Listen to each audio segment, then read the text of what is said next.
সিনহা হত্যা মামলায় প্রদীপ লিয়াকত সহ ৩ পুলিশ রিমান্ডে, ২৮ জনের বিরুদ্ধে আরেক হত্যা মামলা।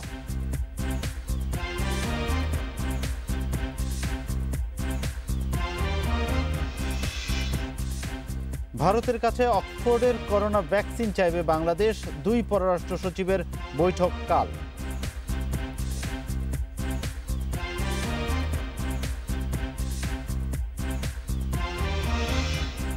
এবং শিক্ষার্থীদের অজান্তেই একাদশ ভর্তির আবেদন করছে প্রতারক চক্র, ৫০০-র বেশি ফোন নম্বর চিহ্নিত।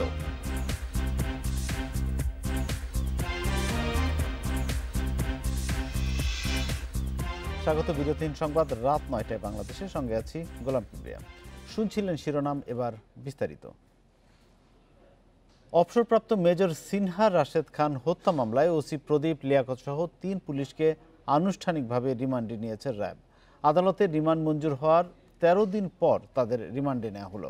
এছাড়া মামলার গ্রেপ্তার এপিবিএনের ৩ সদস্যকে ৭ দিন করে রিমান্ড দিয়েছে আদালত। সুবিধা মতো সময়ে তাদেরকেও জিজ্ঞাসাবাদের জন্য নেওয়া হবে বলে জানিয়েছে র্যাব। সিনহা হত্যার ঘটনায় তার বোনের করা হত্যা মামলায় টেকনাফের বরখাস্ত ওসি প্রদীপ, ইন্সপেক্টর লিয়াকত ও এসআই নন্দদুলালের ৭ দিন করে রিমান্ড মঞ্জুর হয় ৬ আগস্ট।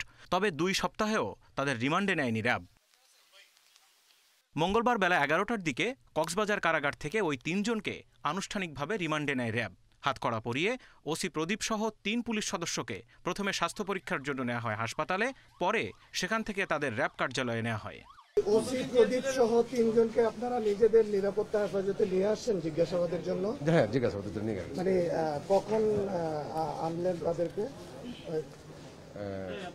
সময়টা তো একজ্যাক্ট আমার মনে নাই, আমার তো আসলে কিছুক্ষণ আগে নিয়ে আসছি। এদিকে ৩১ জুলাই রাতে মেজর সিনহা পুলিশের গুলিতে নিহত হওয়ার সময় শামলাপুর চেকপোস্টে দায়িত্বে থাকা আর্মড পুলিশ ব্যাটালিয়ন এপিবিএনের ৩ সদস্যের ৭ দিনের রিমান্ড মঞ্জুর করেছে আদালত। তারা হলেন সহকারী উপপরিদর্শক শাহজাহান, কনস্টেবল রাজীব ও আবদুল্লাহ। তাদেরকে গ্রেপ্তার দেখিয়ে আদালতে হাজির করে ১০ দিনের রিমান্ড আবেদন করে র্যাব। আজকে আমরা 10 দিনের আসামিদের 10 দিনের রিমান্ড চেয়েছিলাম। আমরা ৭ দিনের রিমান্ড বিজ্ঞ আদালত সন্তুষ্ট হয়ে মঞ্জুর করেছেন। আমরা আমাদের সুবিধাজনক সময়ে তাদেরকে নিয়ে আমরা মামলা সারতে আমরা জিজ্ঞাসাবাদ। সিনহা হত্যা মামলায় এ নিয়ে ১০ পুলিশ সদস্য সহ ১৩ আসামিকে রিমান্ডে নেওয়া হলো। এদিকে ল্যাপটপ ও হার্ড ডিস্ক সহ নীলিমা রিসোর্ট থেকে পুলিশের কাছে জব্দ করা ২৯টি ডিভাইস র্যাবের কাছে হস্তান্তরের নির্দেশ দিয়েছে আদালত। Zahidul Bashar, independent news, Dhaka. এদিকে টেকনাফ থানার সাবেক ওসি প্রদীপ কুমার দাস, ওয়াইংকাও পুলিশ ফাঁড়ির এসআই মশিউর রহমান সহ ২৮ জনের বিরুদ্ধে আরেকটি হত্যা মামলা দায়ের হয়েছে। কক্সবাজার ম্যাজিস্ট্রেট আদালতে মামলাটি করেন গোলাগুলিতে নিহত সাদ্দাম হোসেনের মা গুল চেহের বেগম। মামলা আমলে নিয়ে সিআইডিকে তদন্তের নির্দেশ দিয়েছে আদালত।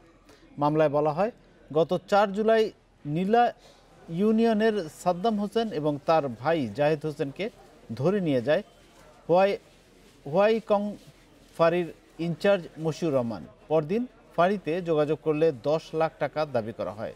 সাদ্দামের পরিবারের অভিযোগ, ৫ লাখ টাকা দিলেও তাদের ছাড়েনি পুলিশ। পরে গোলাগুলির নামে সাদ্দামকে হত্যা করা হয় বলে অভিযোগ করেছেন তার মা গুলচেহর বেগম। সেই সঙ্গে সাদ্দামের ভাই জাহেদ হোসেনকে মামলা দিয়ে কারাগারে পাঠানো হয় বলে দাবি তার পরিবারের। এসআই মশিউর সহ বরখাস্ত উচ্ছি প্রদীপ সহ মোট ২৮ জনকে আসামি করে অত্র মামলাটি আপনার ৩৮৬, ৩০২ আর আপনার ৩৪ দ্বারা মামলাটি আনয়ন করা হয়েছে।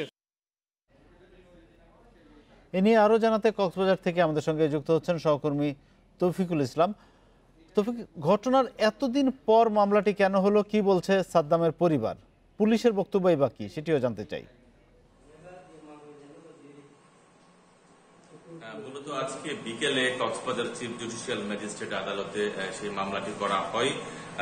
হোয়াইটকং পুলিশ ফাঁড়ির এসআই মশিউর রহমান এবং টেকনাফ থানার সাবেক ওসি প্রদীপ কুমার দাস সহ ২৮ জনের বিরুদ্ধে যে হত্যা মামলা করা হয়েছে, আসলে প্রায় ৩ থেকে ৪ মাস হয়ে যাচ্ছে, দুঃখিত ২ মাস অতিবাহিত হবে, এরকমই হবে। তো আসলে এতদিন পরে করার কারণ হচ্ছে ওসি প্রদীপের বিরুদ্ধে অনেকেই মুখ খুলতে তখন সাহস পায়নি। এখন যেহেতু ওসি প্রদীপের বিরুদ্ধে যে অভিযোগ আসছে, ইতিমধ্যে আপনি জানেন মহেশখালীতেও একটি মামলা হয়েছে, ওসি প্রদীপের মামলা হয়েছে, পরবর্তী সেটি আদালত আবার খারিজ করে দিয়েছে, যেহেতু সেটি উচ্চ আদালতে সেটি বিচারাধীন আছে। তো আসলে ওসি প্রদীপ, আমি কথা বলেছি যে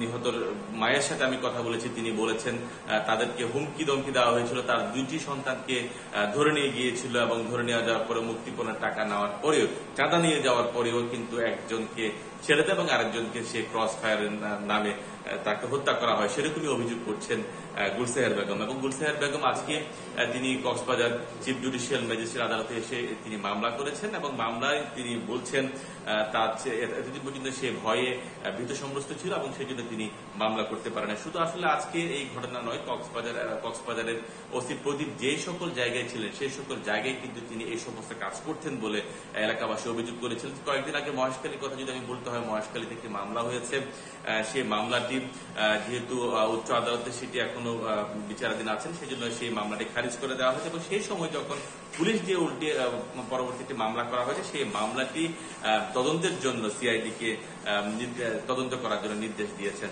তো আসলে সবকিছু মিলে হচ্ছে টেকনাফ থানায় যখন ছিলেন ওসি প্রদীপ, তখন তিনি বিভিন্ন জনের কাছ থেকে কাছে ধরে এনে তাদের কাছ থেকে টাকা আদায় করতেন, আর যারা টাকা দিতে পারতো না তাদেরকে তিনি ক্রস ফায়ারের ভয় দেখাতেন। এরকমই অভিযোগ, অসংখ্য অভিযোগ আমাদের হাতে এসছে এবং আমরা যতটুকু জানতে পেরেছি ইতিমধ্যে অনেকে কিন্তু ওসি প্রদীপের বিরুদ্ধে মামলা করার জন্য প্রস্তুতি নিচ্ছে, এরকম একটি অসমর্থিত সূত্রে আমরা জানতে পেরেছি।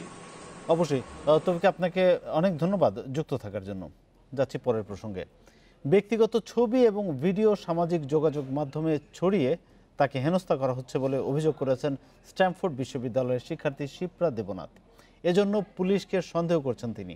বলছেন সিনহা হত্যা মামলা ধামাচাপা দিতে এ ষড়যন্ত্র। এ ঘটনায় মামলা করার সিদ্ধান্ত নিয়েছেন শিপ্রা। পুলিশের গুলিতে নিহত হন অবসরপ্রাপ্ত মেজর সিনহা। গ্রেপ্তার হয়েছিলেন শিপ্রা ও সিফাত। ঘটনা ইউটার্ন করলে জামিনে মুক্ত হন দুজনই। উল্টো গ্রেপ্তার হন ওসি পরিদর্শক সহ পুলিশের বেশ কজন সদস্য। কিন্তু ডকুমেন্টারি নির্মাণে সিনহার সহকারী শিপ্রার কিছু ছবি ও ভিডিও ছড়িয়ে পড়ে সামাজিক যোগাযোগ মাধ্যমে, যেগুলো রাতারাতি ভাইরাল করা হয়। শিপ্রার অভিযোগ এটা করা হচ্ছে উদ্দেশ্যমূলকভাবে। মেজর সিনহাকে মেরে ফেলার পর এখন আমাকে আর আমার সহকর্মী সিফাতকে করা হচ্ছে সামাজিকভাবে হেনস্থা। আমার একান্ত ব্যক্তিগত ছবি বিভিন্ন সোশ্যাল মিডিয়াতে ফটোশপে এডিট করে টেইলার করে অথবা আমার বিভিন্ন প্রজেক্ট থেকে নিয়ে বিভিন্নভাবে ভিন্ন ভিন্ন অর্থে প্রকাশ করা হচ্ছে। তিনি জানান 31 জুলাই সিনহা হত্যার রাতেই নীলিমা রিসোর্ট থেকে ল্যাপটপ, হার্ড ডিস্ক সহ 29টি ডিভাইস জব্দ করে পুলিশ। সেখান থেকেও ব্যক্তিগত ছবি ও ভিডিও ছড়ানো হতে পারে বলে সন্দেহ শিপ্রার। রাতে এসে আমাদের কটেজ থেকে পুলিশ আমাদের 2টি monitor, laptop, desktop, camera, lens, 3টি হার্ড ড্রাইভ এবং আমাদের ফোন ডিভাইস সব নিয়ে যায়। জব্দ তালিকায় যার কোনোটির কোনো উল্লেখ নেই। আমি জানি না এখন কিভাবে বা কার কাছে সেসব ফেরত চাইব। শিপ্রার অভিযোগের সাথে একমত প্রযুক্তি বিশেষজ্ঞ। যেসব ডিভাইস থেকে এসব আপলোড করা হচ্ছে সেগুলোর আইপি খুঁজে বের করতে হবে। এছাড়া কারা সামাজিক যোগাযোগ মাধ্যমে শেয়ার করছেন তা অনুসন্ধান করতে হবে। এই ঘটনার পরে যাদের হাতে শিপ্রা এবং অন্যদের মোবাইল ফোন, ল্যাপটপ বা অন্য রেকর্ডিং ডিভাইস যাদের হাতে পড়েছিল বা এখন যাদের কাছে আছে, তাদের কারো মাধ্যমে ডেফিনেটলি এটা ইন্টারনেট ছড়াচ্ছে। তবে কন্টেন্টগুলি তারা কোথাও কোনো পাবলিক ক্লাউড বা কোনো ওপেন জায়গায় রেখে থাকে, সেখান থেকে কেউ যদি এটা কপি করে নিয়ে আবার ছড়ায় তাহলে সেটা ছড়াতে পারে। জব্দ করা 29টি ডিভাইস পুলিশের কাছ থেকে হেফাজতে নিতে আদালতে আবেদন করেছে র্যাব। তবে এ বিষয়ে বক্তব্য দিতে রাজি হয়নি পুলিশ সদর দপ্তর।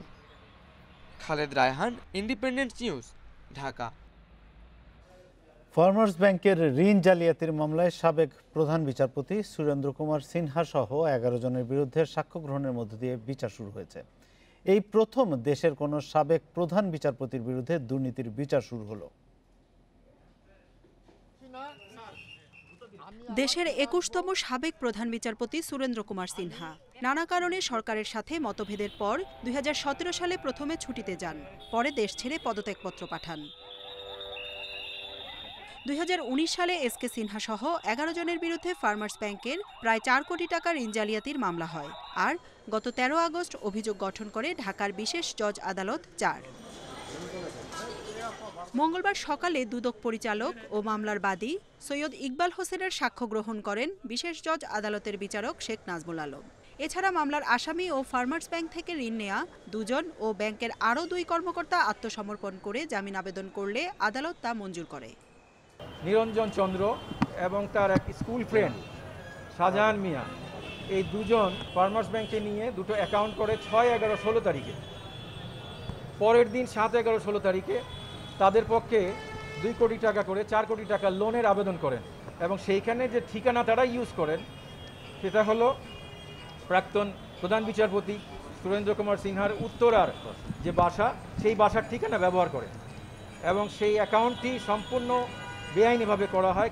শুনানিতে কারাগারে থাকা মামলার আরেক আসামি ফার্মার্স ব্যাংকের অডিট কমিটির পরিচালক বাবুল চিশতিকে হাজির করা হয়। এছাড়া জামিনে থাকা আরও 2 ব্যাংক কর্মকর্তাও হাজিরা দিয়েছেন।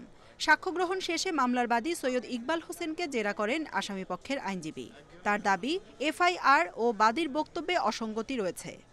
ওনাদের দাবির বিষয়বস্তু ছিল যে ভুয়া ঋণ তৈরি করা হয়েছে, বাট আমরা জেরাতে বিলিভ করি যে আমরা যখন সাজেশন দিয়েছি যে কোনো ভুয়া কাগজপত্র সেখানে ছিল কিনা, উনি বলেছেন এফআইআর, তা উনি উল্লেখ করেন নাই। যে আলটিমেটলি লোনটা যখন ডিসবার্স করা হয়েছে আমরা সাজেশন দিয়েছি, আমি কাগজে দেখেছি এমডি সাহেবের 2 কোটি টাকা পর্যন্ত লোন মঞ্জুরের ক্ষমতা ছিল, এফআইআর এর মধ্যে সে পেমেন্টটা পাইনি। ঋণ জালিয়াতির এ মামলায় সাবেক প্রধান বিচারপতি এসকে সিনহা সহ এখনও 4 আসামি পলাতক রয়েছেন। মামলার সাক্ষী 18 জন। পরবর্তী শুনানি 25 আগস্ট। জান্নাতুল ফেরদাউস তানভি, ইন্ডিপেন্ডেন্ট নিউজ, ঢাকা। নাম সর্বস্ব প্রতিষ্ঠানের নামের ঋণ নিয়ে 3000 কোটি টাকা আত্মসাৎ করে বিদেশে পালিয়ে আছেন আলোচিত তার স্বজনরা। আমার রিজাইন করা, আমি মাত্র 6 মাস ছিলাম। আমি মাত্র আসলে ঘটনাটা কি ঘটেছিল? না তেমন কিছু। এটা তো নাম সর্বস্ব একটা কোম্পানি। হ্যাঁ হ্যাঁ, এটা একটা আপনার হোল্ডিং কোম্পানি ছিল, সেই হিসেবে এখানে ইনভেস্টমেন্ট ছিল আর কি। পিকে হালদার উনি আমার কাজিন হয়। আচ্ছা, 19,000 কোটি টাকা উনি কোথায় আছে এই মুহূর্তে, কোথায় আছে এটা সম্পর্কে আমি কোনো তথ্য আমার কাছে নেই। দুদক বলছে সংশ্লিষ্ট আরও কয়েকজনকে জিজ্ঞাসাবাদ করা হবে। তদন্তের স্বার্থে আজকে বেশ কয়েকজনকে, 8 জনকে আমার জিজ্ঞাসাবাদের জন্য, তাদের বক্তব্য গ্রহণ করার জন্য সংশ্লিষ্ট তদন্তকারী কর্মকর্তা দুদকে তলব করেছিলেন। তার মধ্যে 5 জন এসেছেন, তাদের বক্তব্য গ্রহণ করা হয়েছে। এদিকে রিমান্ডের প্রথম দিন শেষে রিজেন্টের শাহেদ অসুস্থ বলে দাবি করলে তাকে নেওয়া হয় হাসপাতালে। চিকিৎসক সুস্থ ঘোষণা দিলে আবারও জিজ্ঞাসাবাদের জন্য নেওয়া হয় দুদকে। তার কোনো কার্ডিও সমস্যা নাই, যার ফলে ডাক্তার ওনাকে 3বার টেস্ট করে 3বার ব্লাড টেস্ট করে আমাদেরকে ছেড়ে দিয়েছেন, ছুটি দিয়েছেন আর কি। সাবেক ফার্মার্স ব্যাংক থেকে অর্থ আত্মসাতের অভিযোগে মোহাম্মদ শাহেদকে 7 দিনের রিমান্ডে জিজ্ঞাসাবাদ করছে দুদক। রিশাদ হুদা, ইন্ডিপেন্ডেন্ট নিউজ, ঢাকা। মানব পাচারের অভিযোগে কুয়েতে গ্রেপ্তার কাজী শহীদ ইসলাম পাপুলের সংসদ সদস্য পদে থাকার বৈধতা নিয়ে রুল দিয়েছে হাইকোর্ট। এছাড়া দুর্নীতি মামলায় দণ্ডিত চাঁপাইনবাবগঞ্জ 3 আসনের সংসদ সদস্য হারুনুর রশিদের পদের বৈধতা নিয়েও রুল দিয়েছে হাইকোর্ট। 2 এমপির বিরুদ্ধে 2টি রিটের শুনানি শেষে এই রুল দিয়েছে উচ্চ আদালত। মানব পাচারের অভিযোগে কুয়েতে কারাবন্দী আছেন লক্ষ্মীপুর 2 আসনের সংসদ সদস্য কাজী শহীদ ইসলাম পাপুল। এদিকে ঢাকায় তার বিরুদ্ধে অভিযোগ উঠেছে এসএসসি পাস না করলেও নির্বাচনী হলফনামায় দেখিয়েছেন স্নাতকোত্তর পাস। এছাড়া সিয়েরা লিওনের একটি বিশ্ববিদ্যালয় থেকে স্নাতকোত্তর ডিগ্রির কথাও লিখেছেন তিনি। শিক্ষাগত যোগ্যতার এই তথ্য চ্যালেঞ্জ করে হাইকোর্টে রিট করেন আইনজীবী আবুল ফয়েজ ভুইয়া। মঙ্গলবার বিচারপতি ওবায়দুল হাসান ও বিচারপতি AKM জহিরুল হকের বেঞ্চে এ রিটের শুনানি হয়। প্রাথমিক শুনানি শেষে পাপুলের সংসদ সদস্য পদ কেন বাতিল করা হবে না জানতে চেয়ে রুল দেয় আদালত। উনি একটি সার্টিফিকেট জমা দিয়েছেন সিয়েরা লিওনের ইউনিভার্সিটি, যে ইউনিভার্সিটিতে আমরা খোঁজ নিয়ে পেয়েছি যে সাবজেক্টের সার্টিফিকেটটা দিয়েছেন ওই সাবজেক্ট ওই ইউনিভার্সিটিতে পড়ানো হয় না। এমপি থেকে কেন নাকে বাদ দেওয়া হবে না সেই মর্মে 4 সপ্তাহের একটি রুল দিয়েছেন। অন্যদিকে দুর্নীতির মামলায় দণ্ডিত হওয়ায় চাঁপাইনবাবগঞ্জ 3 আসনের বিএনপির সংসদ সদস্য হারুনুর রশিদের পদ কেন শূন্য ঘোষণা করা হবে না জানতে চেয়েছে হাইকোর্ট। ওই মামলায় গেল বছরের 10 অক্টোবর এমপি হারুনকে 5 বছরের কারাদণ্ড ও 50 লাখ টাকা জরিমানা করে ঢাকার বিচারিক আদালত। তবে এখন জামিনে আছেন তিনি। পার্লামেন্টারিয়ান হিসাবে তার এই আসনটাকে কেন শূন্য ঘোষণা করা হবে না মর্মে রুল ইস্যু করেছেন। জাতীয় সংসদের স্পিকার, প্রধান নির্বাচন কমিশনার এবং সংসদ সচিবালয়ের সচিব সহ 7 জনকে 4 সপ্তাহের মধ্যে রুলের জবাব দিতে নির্দেশ দিয়েছে হাইকোর্ট। জান্নাতুল ফেরদাউস তানভি, ইন্ডিপেন্ডেন্ট নিউজ, ঢাকা। দেশে করোনায় মারা গেছেন আরও 46 জন। এ নিয়ে মোট মৃত্যু ৩,৭৪০ জন।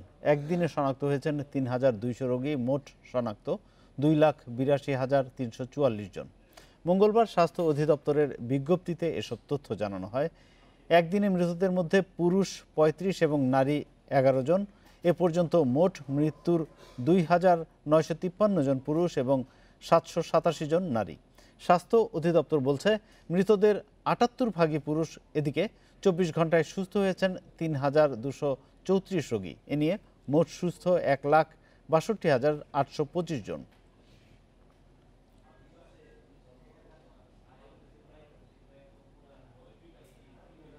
করোনা ভ্যাকসিন কার কাছ থেকে নেওয়া হবে, কত টাকা বিনিয়োগ করা হবে সেসব বিষয়ে এখনও কোনো সিদ্ধান্ত হয়নি। তবে স্বাস্থ্য সচিব জানালেন, এরই মধ্যে উৎপাদনকারী বিভিন্ন দেশের সঙ্গে যোগাযোগ শুরু হয়েছে। এক্ষেত্রে তড়িঘড়ি না করার পরামর্শ বিশেষজ্ঞের। বলছেন, আগে পাওয়ার চেয়ে নিরাপদ ভ্যাকসিন পাওয়া বেশি গুরুত্বপূর্ণ। গত বছরের শেষে চীনে ধরা পড়ে করোনা ভাইরাস। এরপর থেকে চলছে ভ্যাকসিন আবিষ্কারের চেষ্টা। সারা বিশ্বে এ পর্যন্ত 165টি ভ্যাকসিনের পরীক্ষামূলক প্রয়োগ হয়েছে। 31টি ভ্যাকসিন মানুষের শরীরে পরীক্ষার বিভিন্ন পর্যায়ে রয়েছে। এর মধ্যে এগিয়ে আছে 7টি। রাশিয়া, চীন, যুক্তরাষ্ট্র ও যুক্তরাজ্য করোনা ভ্যাকসিন উৎপাদনের প্রায় কাছাকাছি। তাদের সঙ্গে যোগাযোগ শুরু করেছে বাংলাদেশ। দেশে বিদেশে যেখানে যেখানে আমাদের অক্সফোর্ডের সাথে, মডার্নার সাথে, রাশিয়ার সাথে, গাভির সাথে, সমস্ত অ্যালায়েন্সের সাথে আমরা যোগাযোগ রক্ষা করে চলছি। আমরা এই বসে নাই, আমরা কাজ করছি। এরই মধ্যে করোনা ভ্যাকসিন নিয়ে বাজার দখল করতে শুরু হয়েছে তুমুল প্রতিযোগিতা। বিভিন্ন দেশ ভ্যাকসিন উৎপাদনে বিনিয়োগ করছে বিলিয়ন বিলিয়ন ডলার। তবে বিনামূল্যে ভ্যাকসিন পাবে 92 দেশ। সে তালিকায় আছে বাংলাদেশও। বিশ্ব স্বাস্থ্য সংস্থার কাছ থেকে 20 ভাগ ভ্যাকসিন বিনামূল্যে মিললেও কিনতে হবে বাকিটা। বাংলাদেশ প্রথম ভ্যাকসিনটি যেদিন পাবে সেটি হচ্ছে কোভ্যাক্স থেকে অথবা নিজের পয়সায় যেখান থেকে পাক। কিন্তু এই 12-13 কোটি লোককে দেওয়ার মতো ভ্যাকসিন সংগ্রহ করতে বাংলাদেশকে অবশ্যই দীর্ঘ সময় অপেক্ষা করতে হবে। কারণ বিশ্বে যারা নাকি নিজের পয়সায় ভ্যাকসিন কিনবে তারা আসলে অবশ্যই আগে তাদের সমস্ত জনগোষ্ঠীর জন্য আগে পেয়ে যাবে। তবে হ্যাঁ, এই কোভ্যাক্সের কারণে আমরা বুঝতে পারি যে প্রথম কিছু ডোজ আমাদের দেশে চলে আসবে প্রথমেই। বছরে 300 কোটি ভ্যাকসিন উৎপাদনের সামর্থ্য আছে গোটা বিশ্বের। আরও বাড়াতে চলছে প্রযুক্তিগত সক্ষমতা বাড়ানোর চেষ্টা। বিশেষজ্ঞরা বলছেন, ভ্যাকসিন দ্রুত পাওয়ার চেয়ে বেশি জরুরি নিরাপদ হওয়া। যদি বাংলাদেশ ডেসপারেট হয়, আমরা যতদূর জানি বাংলাদেশ বেশ বড় পরিমাণ একটা অঙ্ক আসলে ভ্যাকসিন কেনার খাতে বরাদ্দ হচ্ছে। সেই ক্ষেত্রে বাংলাদেশ যদি খুব স্মার্ট নেগোসিয়েশন করে এবং যদি এই ভ্যাকসিন রিসার্চে যারা এক্সপার্ট দেশে এবং বিদেশে তারা সহ যদি এই চলমান রিসার্চগুলোকে ভালোভাবে অ্যানালাইসিস করে কোথায় পোটেনশিয়াল জায়গা আছে যে ভ্যাকসিনতে ইনভেস্ট করা ওয়ার্থ হবে, যেখান থেকে তাড়াতাড়ি পাওয়া যাবে এবং এটা একটা ইফেক্টিভ ভ্যাকসিন হবে, এই ব্যাপারটি বুঝবে, এরকম একটি টাস্ক ফোর্স গঠন করে যদি আসলে ভ্যাকসিনের জন্য অ্যাডভান্স পেমেন্ট করে, অনলি দেন বাংলাদেশের পক্ষে আসলে বেশ কিছু উল্লেখযোগ্য পরিমাণের ভ্যাকসিন, আধুনিক ভালো ভ্যাকসিন সংগ্রহ করা সম্ভব। বাংলাদেশও নাম লিখিয়েছে ভ্যাকসিন ক্লাবে। পরীক্ষার অংশ হিসেবে খরগোশের পর ভ্যাকসিনের প্রয়োগ হবে ইঁদুরের শরীরে। এই ধাপগুলো সফল হলে বছরের শেষ দিকে শুরু হবে হিউম্যান ট্রায়াল।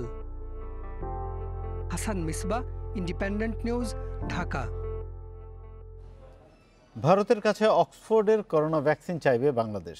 ঢাকায় সফররত দেশটির পররাষ্ট্র সচিব হর্ষবর্ধন শ্রীংলার কাছে কাল এ প্রস্তাব দেওয়া হবে। পররাষ্ট্র সচিব মাসুদ বিন মোমেন জানিয়েছেন, ভ্যাকসিনটির ট্রায়াল ভারতের পাশাপাশি বাংলাদেশেও যেন হয় সে বিষয়েও আলোচনা হবে। পররাষ্ট্র মন্ত্রণালয়ে তিনি আরও জানান, প্রধানমন্ত্রী শেখ হাসিনার সঙ্গেও সৌজন্য সাক্ষাৎ করবেন শ্রীংলা। কোনো আনুষ্ঠানিক ঘোষণা ছাড়াই দুদিনের সফরে মঙ্গলবার সকালে ঢাকায় আসেন ভারতের পররাষ্ট্র সচিব হর্ষবর্ধন শ্রীংলা। এ সফরকে আকস্মিক বলতে রাজি নন পররাষ্ট্র সচিব মাসুদ বিন মোমেন।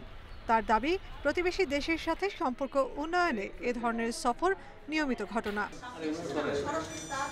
বুধবার দুপুরে শ্রীংলার সঙ্গে দ্বিপাক্ষিক বৈঠক করবেন মাসুদ বিন মোমেন। এতে করোনা মোকাবেলার পাশাপাশি ভ্যাকসিন নিয়েও আলোচনা হবে। যুক্তরাজ্যের অক্সফোর্ডের ভ্যাকসিনটি বাংলাদেশে পরীক্ষার জন্য তার কাছে সুপারিশ করা হবে।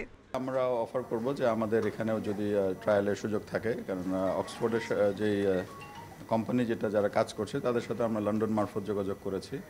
তো এখন ইন্ডিয়ান বিভিন্ন ভ্যাকসিন প্রডিউসার তারা এটার এই মুহূর্তে ব্যবসায়িক দিকটাও হয়তো দেখছে। তো সুতরাং অক্সফোর্ডে যেটা বর্তমানে ইন্ডিয়াতে তারা ট্রায়াল দিচ্ছে, তো এইগুলোর সবগুলো কীভাবে অ্যাক্সেস আমরা পেতে পারি দ্রুত, সেই ব্যাপারে সবার সাথেই আমাদের আলাপ আলোচনা চলছে। তো সেটার পার্ট হিসেবে ওনাদের সাথে আমরা আলাপ করব। সম্প্রতি আন্তর্জাতিক গণমাধ্যমে সংবাদ আসে বাংলাদেশে চীনের ভ্যাকসিন ট্রায়াল। বাংলাদেশ ও পাকিস্তানের প্রধানমন্ত্রীদের মধ্যে ফোন আলাপ নিয়ে ভারতের সঙ্গে সম্পর্কের টানাপোড়েন তৈরি হয়েছে। পররাষ্ট্র সচিবের কাছে জানতে চাওয়া হয়, এটাও কি শ্রীংলার ঢাকা সফরের কারণ? এই গভীর সম্পর্ক সারাক্ষণ আমাদের নার্চার করতে হয়, যাতে করে এটার কোনো ভুল বোঝাবুঝির কোনো স্কোপ না থাকে। তা আমরা সাম্প্রতিক সময়ে দেখেছি যে বিভিন্ন পত্রপত্রিকায় নানা রকমের স্পেকুলেটিভ নিউজ এসেছে। তো সেগুলো নিয়েও আমরা আলোচনা করব যে এগুলোর কোনো তেমন ভিত্তি আমরা দেখি না, এবং ভারতের সাথে সম্পর্ক আমাদের অনেকটা নিবিড় আছে। তো সেই কারণে আমাদের যাতে কোনো রকমের না থাকে, গ্যাপস না থাকে, সেইটার ব্যাপারেও আমরা আলোচনা করব। সচিবদের বৈঠকে রোহিঙ্গা সমস্যার সমাধানে ভারতকে আরও জোরালো ভূমিকা রাখার আহ্বান জানাবে ঢাকা। জানা গেছে বুধবার দুপুরেই ঢাকা ছাড়বেন শ্রীংলা, পরে কলকাতা হয়ে মিয়ানমারে যাওয়ার কথা রয়েছে তার। Nafiza Daula, Independent news, Dhaka. এ বিষয়ে আরও জানাতে বার্তাকক্ষ থেকে যোগ দিচ্ছেন সহকর্মী হাসান মিসবাহ। এর আগে চীনের ভ্যাকসিন বাংলাদেশের ট্রায়ালের ব্যাপারে আমরা শুনেছিলাম, সেটি কদ্দূর? আর ভারতের যে অক্সফোর্ডের ভ্যাকসিনটি, সেটিও বাংলাদেশের ট্রায়াল দিতে চায়, তাহলে কোনটিকে প্রাধান্য দিবে, নাকি দুটি একসঙ্গেই ট্রায়াল চলবে বাংলাদেশে? বিষয়টা কি একটু জানতে চাই আপনার কাছে। 18 জুলাই চীনের যে সাইনোভ্যাকের ভ্যাকসিন, এটি বাংলাদেশ বিএমআরসি অর্থাৎ বাংলাদেশ মেডিকেল রিসার্চ কাউন্সিল তারা এটির এথিক্যাল একটি পারমিশন দিয়েছিল যে এটি বাংলাদেশের ট্রায়াল হতে পারে। এরপর মূলত সেটি বাংলাদেশের কূটনৈতিক জালে আটকে যায় এবং এখন পর্যন্ত সেটির ভবিষ্যৎ কি, এটি নিয়ে মূলত এটি স্বাস্থ্যগত বিষয় হলে বা স্বাস্থ্য বিভাগের বিষয় হলেও বিষয়টি এখনও একটি কূটনৈতিক বিষয় হয়ে গেছে। ফলে এটি কোন পর্যায়ে আছে কিংবা সরকারের পক্ষ থেকে এই ভ্যাকসিনের ট্রায়াল হবে কিনা সে বিষয়ে সুস্পষ্ট কোনো বক্তব্য পাওয়া যায়নি। তবে এই সাইনোভ্যাকের যে ভ্যাকসিন, এটি চীনে যে 3rd ফেজের ট্রায়াল হওয়ার কথা, সেটি আজকে একটি ফলাফল এসেছে। এখানে এই ভ্যাকসিনের যে ভবিষ্যৎ, সেটি খুব ভালো নয় বলে চীনের স্বাস্থ্য বিভাগের পক্ষ থেকে জানানো হয়েছে। অর্থাৎ খুব বেশি সফলতা দেখাতে পারেনি এই ভ্যাকসিনটি। পাশাপাশি অক্সফোর্ডের যে ভ্যাকসিন, যেটি ইন্ডিয়ার সিরাম ইনস্টিটিউটে যেটি উৎপাদন শুরু হবে, সেভাবে এই প্রতিষ্ঠানটিকে তৈরি করা হচ্ছে। সেই ভ্যাকসিনটির বিষয়ে ভারতের পক্ষ থেকে বাংলাদেশের সাথে একটি কূটনৈতিক চাপ আছে যে চীন যেমন চাচ্ছে তাদের ভ্যাকসিনটি বাংলাদেশে ট্রায়াল হোক, ভারতও তেমনইভাবে চাচ্ছে যে অক্সফোর্ডের এই ভ্যাকসিনটি বাংলাদেশে ট্রায়াল হোক। সে বিষয়ে মূলত হর্ষবর্ধন শ্রীংলার সাথে বাংলাদেশের আলোচনা হবে এবং বাংলাদেশের পক্ষ থেকে তাদেরকে অ্যাপ্রোচ করা হবে যাতে সেই ভ্যাকসিনের ট্রায়াল বাংলাদেশে হয় এবং বাংলাদেশ যাতে খুব দ্রুত এবং প্রথম দিকে এই ভ্যাকসিনটি পায়, সে বিষয়ে বাংলাদেশে একটি দাবি থাকবে। তবে কোন ভ্যাকসিনটি বাংলাদেশ প্রাধান্য দিবে এবং কোনটি ট্রায়াল আগে শুরু হবে কিংবা আদৌ এই বিষয়টি কী সিদ্ধান্ত হবে, সে বিষয়ে সরকারের একদম সুস্পষ্ট অবস্থান এখনও জানা যাচ্ছে না। সরকার মূলত দেখার চেষ্টা করছে যে কোন ভ্যাকসিনটি আগে আসে এবং নানা ধরনের কূটনৈতিক বিষয়গুলো মাথায় রেখে। আরেকটি বিষয় জানতে চাই, যে এই যে ভ্যাকসিনের ট্রায়াল এবং পরীক্ষার পর্যায়ে সেগুলো আছে, কবে নাগাদ মানুষের হাতে এগুলো পৌঁছাতে পারে, সেরকম কোনো ধারণা পেয়েছেন কিনা? সারা বিশ্বে 165টি ভ্যাকসিনের মধ্যে মানুষের শরীরে এটির প্রয়োগ হয়েছে 31টির এবং তার মধ্যে 7টি ভ্যাকসিন সব থেকে এগিয়ে এবং ইতোমধ্যে চীন এবং রাশিয়ার 2টি ভ্যাকসিনের রাষ্ট্রীয় অনুমোদন আছে। তবে অক্সফোর্ডের ভ্যাকসিনের ভবিষ্যৎ এ পর্যন্ত যতগুলো ভ্যাকসিন এসেছে তার মধ্যে বেশ ভালো। সুতরাং তারা যদি এখনও উৎপাদনে যায়, সেক্ষেত্রেও 700 কোটি মানুষের জন্য এই একটি কোম্পানির ভ্যাকসিন উৎপাদন সম্ভব নয় এবং বছরে পুরো বিশ্বের যে সক্ষমতা আছে 300 কোটি ভ্যাকসিন তারা বছর উৎপাদন করতে পারে। ফলে 700 কোটি মানুষের জন্য ভ্যাকসিন উৎপাদনে এটি অনেক সময় লাগবে। ফলে সক্ষমতা বাড়ানোর চেষ্টা করা হচ্ছে এবং পুরো পৃথিবী 2টি ভাগে ভাগ হয়ে গেছে। একটি হচ্ছে যে যেসব দেশ ভ্যাকসিন কিনতে সক্ষম তাদের একটি পক্ষ এবং যারা কিনতে পারবে না এমন একটি পক্ষ করা হয়েছে, যেখানে 92টি দেশের তালিকা করা হয়েছে, বাংলাদেশও তার মধ্যে আছে। তবে এর মধ্যে বাংলাদেশ হয়তো সর্বোচ্চ 20 ভাগ ভ্যাকসিন বিনামূল্যে কিংবা স্বল্প মূল্যে পেতে পারে, আর বাকি ভ্যাকসিন কিনতে হবে। সুতরাং ভ্যাকসিন বাংলাদেশের সব মানুষের কাছে এসে পৌঁছাতে সেটি একটি দীর্ঘ সময়ের ব্যাপার এবং বাংলাদেশ বিনামূল্যে যে ভ্যাকসিনগুলো পাবে চিকিৎসক থেকে শুরু করে যারা ফ্রন্ট লাইনার্স আছেন তাদের জন্য হয়তো একেবারে শুরুর দিকে কিছু ভ্যাকসিন এসে বাংলাদেশে পৌঁছাবে, তবে সব মানুষের জন্য ভ্যাকসিন হাতে পেতে সেটি 1.5 থেকে 2 বছরের ব্যাপার। এবং আরও কিছু বিষয় এখানে থাকে যে একটি ভ্যাকসিনের শুরুর দিকে যে ধরনের সফলতা কিংবা এটি মানব শরীরে প্রয়োগের পর কোনো ধরনের রিয়াকশন হয় কিনা কিংবা এটার সলিডারিটি ট্রায়াল যেটিকে বলে সেটিতে কতটুকু সফল কিংবা পার্শ্ব প্রতিক্রিয়া হয় কিনা সে বিষয়গুলো মিসবাহ সেই বিষয়গুলো দেখে শুনে যেটি বলছিলেন বিশেষজ্ঞ যে নিরাপদ ভ্যাকসিন পাওয়াটাই বেশি জরুরি, দ্রুত পাওয়ার চেয়ে। আপনাকে অনেক ধন্যবাদ আমাদের সঙ্গে যুক্ত থাকার জন্য। একাদশ শ্রেণীর ভর্তিতে কয়েকটি চক্র আগেই শিক্ষার্থীদের তথ্য সংগ্রহ করে অখ্যাত কলেজে আবেদন করে দিচ্ছে। এতে করে পছন্দের কলেজে আবেদন করতে পারছে না শিক্ষার্থীরা। এরকম প্রতারণার সাথে জড়িত 5 শতাধিক ফোন নম্বর চিহ্নিত করেছে শিক্ষা বোর্ড।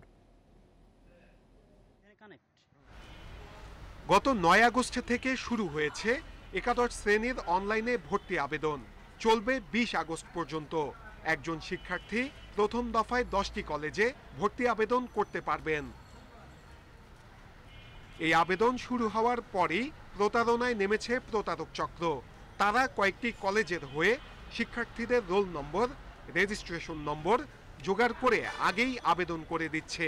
ফলে শিক্ষার্থীরা আর তার পছন্দের কলেজে আবেদন করতে পারছেন না। ভর্তি অন্যজন করার কারণে গাজীপুর থেকে এসেছে, এখন আমার অনেক ভোগান্তি হচ্ছে। আমার নরসিংদী থেকে আবার এই ঢাকায় আসতে হয়েছে, অনেক হ্যারাসমেন্টে ভুগছি আমি।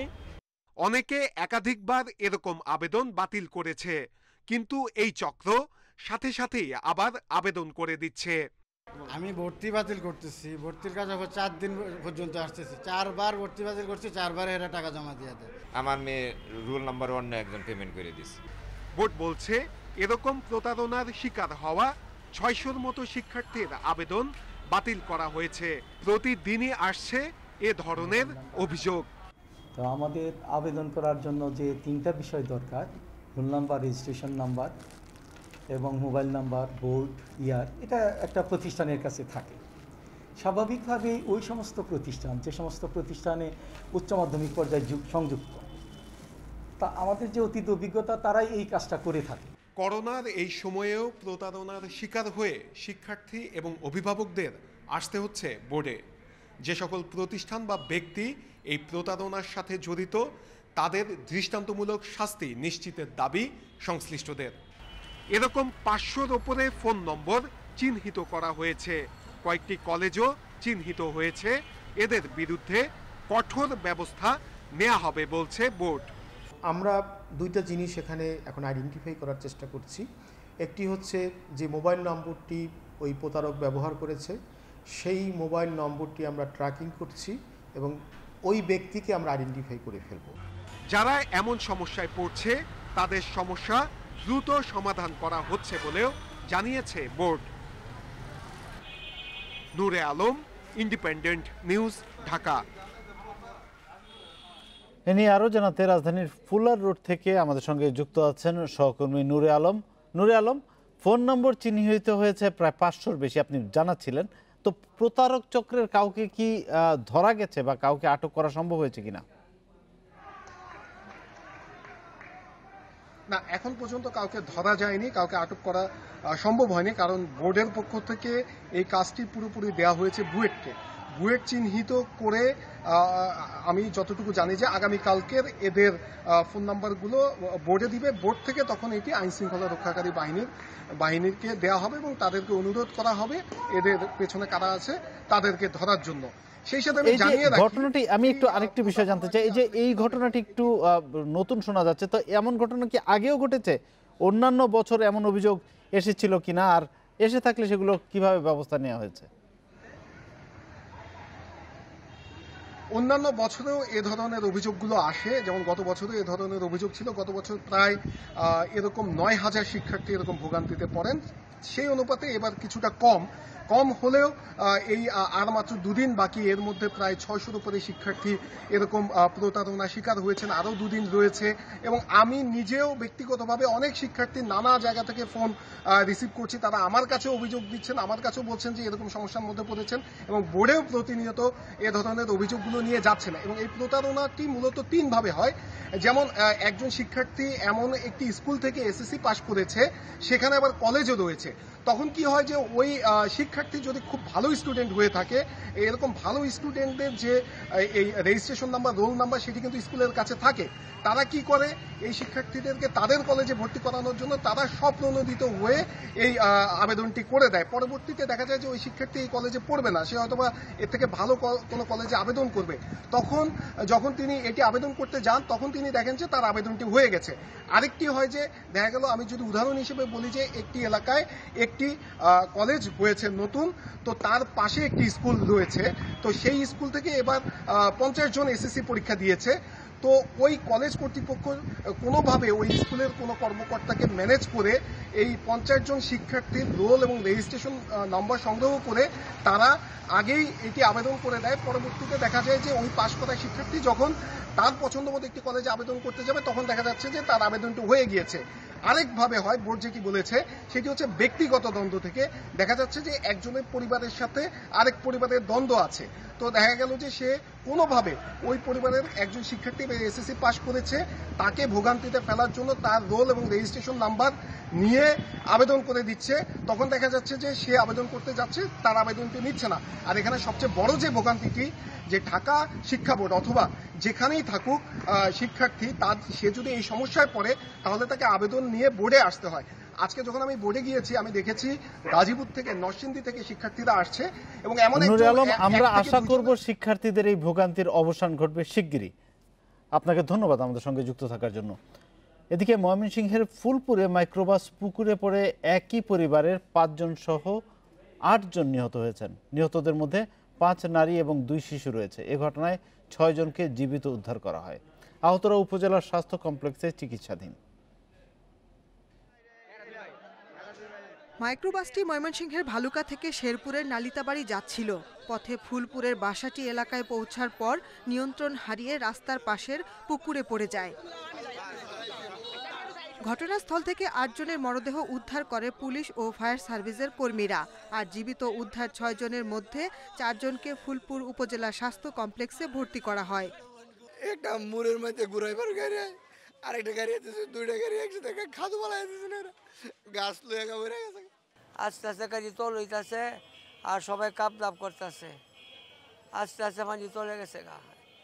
আইনটা আমি খালি বার হয়েছি আমি জানি। এই 8 জন বাদে বাকি পরিবারের আরও 6 জন জীবিত ছিল। তার মধ্যে 2 জনকে আমরা প্রাথমিক চিকিৎসা দিয়েছি, তারা ভালো। আরও 2 জনকে আমরা ভর্তি রেখেছি, তারাও মোটামুটি ভালো। পুলিশ জানায় নিহতদের মধ্যে মিলুয়ারা বেগম, তার ছেলের বউ বেগম, নাতনি বুলবুলি এবং বোন পারুল বেগম ও রেজিয়া খাতুন। নিহত অন্যরা হলেন রিপা, নবী হোসেন ও শামসুল হক। তাদের সবার বাড়ি ভালুকায়। পুকুরের মধ্যে থেকে 8টি লাশ উদ্ধার করা হয়, আর 6 জনকে আমরা জীবিত পাই, 4 জন অসুস্থ অবস্থায় তাদেরকে হাসপাতালে প্রেরণ করা হয়। 8 জন লাশের মধ্যে 5 জন মহিলা, 2 জন পুরুষ, 1 জন শিশু বাচ্চা। মাইক্রোবাসটিতে 14 জন যাত্রী ছিলেন। তারা শেরপুরের নালিতা বাড়িতে এক আত্মীয়ের জানাজায় যাচ্ছিলেন। Independent news desk. সড়ক দুর্ঘটনায় পর্বতারোহী রেশমা নাহার রত্না নিহতের 11 দিন পর মাইক্রোবাস সহ চালক মোহাম্মদ নাইমকে গ্রেপ্তার করেছে পুলিশ। কাল তাকে 5 দিনের রিমান্ডে চেয়ে আদালতে তোলা হতে পারে। মঙ্গলবার সংবাদ সম্মেলনে পুলিশ জানায়, রাজধানীর কাফরুলের ইব্রাহিমপুর থেকে নাইমকে গ্রেপ্তার করা হয়। প্রাথমিক জিজ্ঞাসাবাদে তিনি গাড়ি চাপা দেওয়ার কথা স্বীকার করেছেন। তবে এটি দুর্ঘটনা নাকি পরিকল্পিত হত্যা তা জানতে নাইমকে রিমান্ডে নেবে পুলিশ। 7 আগস্ট চন্দ্রিমা উদ্যান সংলগ্ন লেক রোডে সাইকেল চালিয়ে বাসায় ফেরার পথে রেশমাকে ধাক্কা দেয় একটি মাইক্রোবাস। গুরুতর আহত অবস্থায় হাসপাতালে নেওয়ার পর তার মৃত্যু হয়। এ ঘটনায় শেরেবাংলা নগর থানায় মামলা করেন নিহত রেশমার ভাই।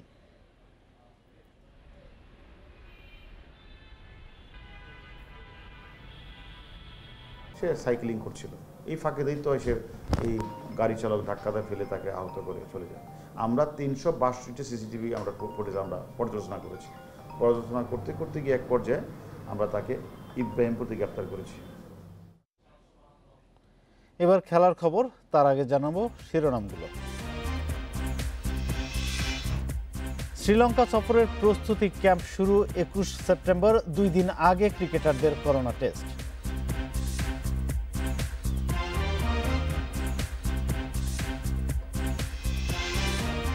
প্রথম চ্যাম্পিয়ন্স লিগ ফাইনালে চোখ পিএসজির, সেমিতে চ্যালেঞ্জ জানাতে প্রস্তুত লাইপজিগ।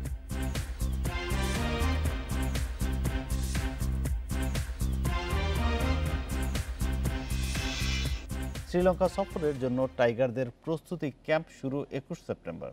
এর 2 দিন আগে হবে মুশফিক মুমিনুলদের করোনা টেস্ট। লঙ্কায় গিয়ে কতদিন কোয়ারেন্টাইনে থাকতে হবে তা নিয়ে এসএলসির সাথে আলাপ চালিয়ে যাচ্ছে বিসিবি। এদিকে পরিস্থিতির ওপর নির্ভর করে লঙ্কা যাত্রা পিছিয়ে যেতে পারে, জানিয়েছেন cricket operations chairman Akram Khan. মেঘলা আকাশ হয়তো একটা কারণ, কিন্তু সময় স্বল্পতার বিষয়টি উপেক্ষা করার উপায় নেই। করোনা পরিস্থিতি, প্রস্তুতি কিংবা প্রোটোকল, প্রতি ক্ষেত্রেই শ্রীলঙ্কার চেয়ে পিছিয়ে টাইগাররা। আক্ষরিক অর্থেই তাল মেলাতে এভাবে ছোটা ছাড়া উপায় নেই মুমিনুলদের। ঘাটতি পূরণ করতে স্বাভাবিকের চেয়ে বেশি খাটুনিতেই পথ দেখছেন বাকিরা। সূচি অনুযায়ী রানিং ব্যাটিং শেষে আরেক দফা দৌড় চর্চা মুশফিকের। ইঙ্গিত স্পষ্ট টাইগারদের তোড়জোড়ে। বাকিটা নিশ্চিত করেছেন ক্রিকেট অপারেশনস প্রধান। 15 সেপ্টেম্বরের মধ্যে ঠিক হয়ে যাবে দল। 21 সেপ্টেম্বর শুরু ক্যাম্প, তার আগে 18 তারিখ ক্রিকেটারদের করোনা পরীক্ষা। আমরা 18 তারিখ থেকে 18 তারিখে বাসায় গিয়ে সবার টেস্ট, কোভিড টেস্ট করব। তারপরে ইনশাল্লাহ আমরা 20 তারিখের দিকে হোটেলে ওঠার চিন্তা ভাবনা করেছি। প্র্যাকটিস করব আমরা 21 তারিখ থেকে, তারপরে কিছুদিন প্র্যাকটিস করার পর তারপর আমরা শ্রীলঙ্কা যাব। ক্রিকেটারদের মতোই পরীক্ষাটা সহজ নয় সমন্বয়কদের। কোয়ারেন্টিন সংক্রান্ত জটিলতায় গেল সপ্তাহে বাতিল হয়েছে লঙ্কা প্রিমিয়ার লিগ। বাংলাদেশের জন্য কোয়ারেন্টাইন ইস্যুতে কি ছাড় দেবে শ্রীলঙ্কা? 2 দিন নাকি 15? সে বিষয়ে এখনও সিদ্ধান্তে আসতে পারেনি দু দেশের বোর্ড। 20 থেকে 22 জনের চিন্তা ভাবনা করেছি, যেহেতু আপনার কোভিড নিয়ে কিন্তু আসলে এটা যত সহজ মনে হচ্ছে তত সহজ না। ইটস এ লং ট্যুর, অনেক দিনের ট্যুর। আপনার কোয়ারেন্টাইনে কতদিন থাকতে হবে ওগুলোও কিন্তু এখন আমরা ক্লিয়ার পাইনি। প্রাথমিকভাবে 23 সেপ্টেম্বর লঙ্কা যাত্রার কথা থাকলেও করোনা পরীক্ষা ও পরিস্থিতি বিবেচনায় তাতে আসতে পারে পরিবর্তন। জহিরুল ইসলাম, ইন্ডিপেন্ডেন্ট নিউজ। চ্যাম্পিয়ন্স লিগের প্রথম সেমিফাইনালে রাতে মুখোমুখি পিএসজি লাইপজিগ।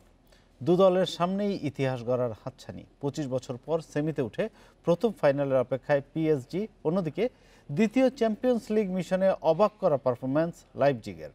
এখন বড় স্বপ্ন জার্মান ক্লাবটির। পর্তুগালের লিসবনে ম্যাচ শুরু হবে বাংলাদেশ সময় রাত 1টায়। পিএসজি লাইপজিগ এই প্রথম চ্যাম্পিয়ন্স লিগ ফাইনালের অপেক্ষায়।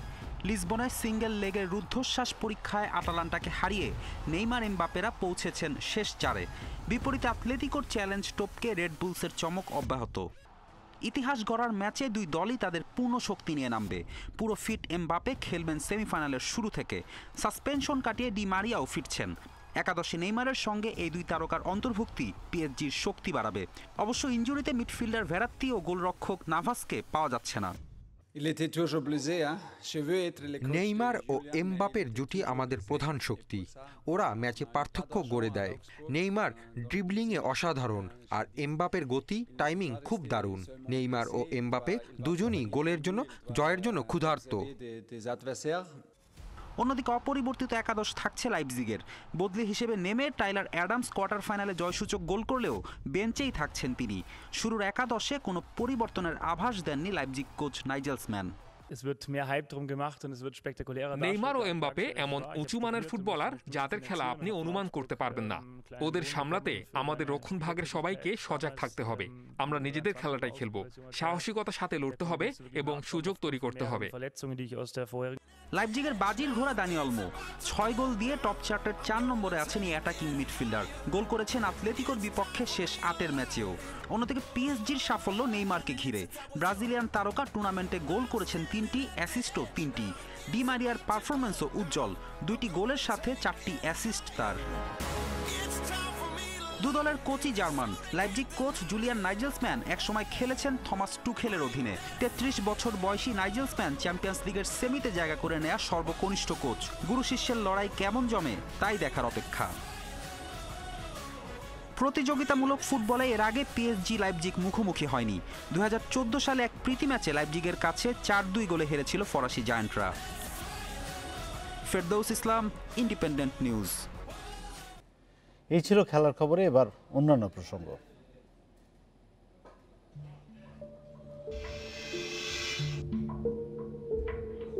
জলবায়ু পরিবর্তনের কারণে বাড়ছে বৈশ্বিক উষ্ণতা, পৃথিবীর অন্যান্য এলাকার মতো, যার প্রভাব পড়েছে অ্যান্টার্কটিকায়। ২৫ বছরে গলেছে ৪,০০০ গিগাটন বরফ। এমন পরিস্থিতি চলতে থাকলে সমুদ্র পৃষ্ঠের উচ্চতাও বাড়বে আশঙ্কা গবেষকদের।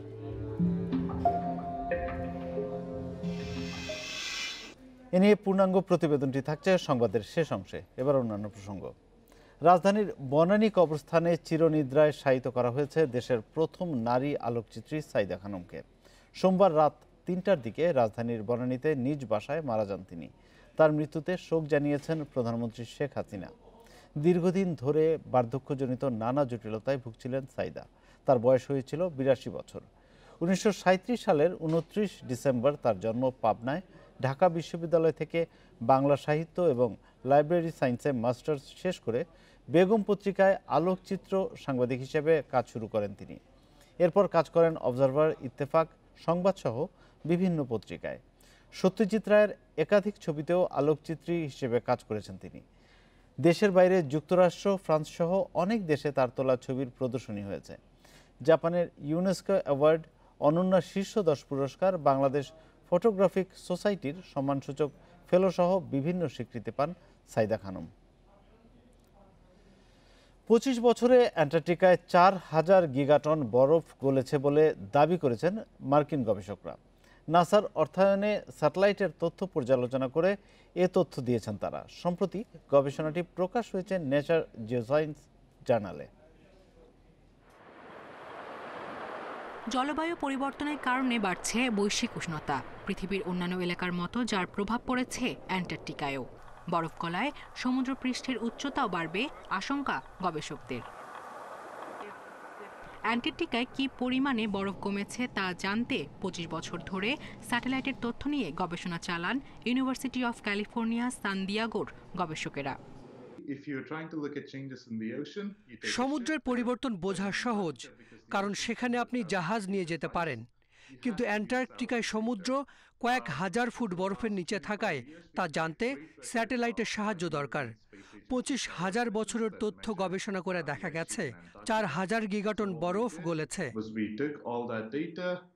গবেষণার জন্য স্যাটেলাইট ক্রায়োস্যাট 2 আর ইউরোপিয়ান স্পেস সংস্থার রাডার স্যাটেলাইটের তথ্য পর্যালোচনা করা হয়। গবেষকদের দাবি, যে পরিমাণ বরফ গলেছে তা অ্যারিজোনার গ্র্যান্ড ক্যানিয়ন ভরার জন্য যথেষ্ট। আমরা রাডার আল্টিমিটার ব্যবহার করেছি। তা স্যাটেলাইট থেকে নেমে পৃথিবীর ভূপৃষ্ঠে ৪০০ মাইল উপর দিয়ে প্রদক্ষিণ করে। যন্ত্রটি বরফ খণ্ডের সঙ্গে আঘাত করে ফিরে যায়। যদি বেশি সময় লাগে, বুঝতে হবে বরফের স্তর নিচে নেমেছে, আর কম সময় লাগলে স্তর বেড়েছে। পৃথিবীর দক্ষিণে অবস্থিত অ্যান্টার্কটিকা পঞ্চম বৃহত্তম মহাদেশ। আয়তন ১,৪০,০০,০০০ বর্গ কিলোমিটার হলেও বৈরী আবহাওয়ার কারণে সেখানে নেই মানুষের বসবাস। সায়রা খান, ইন্ডিপেন্ডেন্ট নিউজ। এই ছিল বিরতিহীন সংবাদ রাত ৯টায় বাংলাদেশে। ইন্ডিপেন্ডেন্ট টেলিভিশনের সব খবর আরও বিস্তারিত জানতে চোখ রাখুন আমাদের ফেসবুক, ইউটিউব এবং টুইটারে। সাথে থাকার জন্য ধন্যবাদ।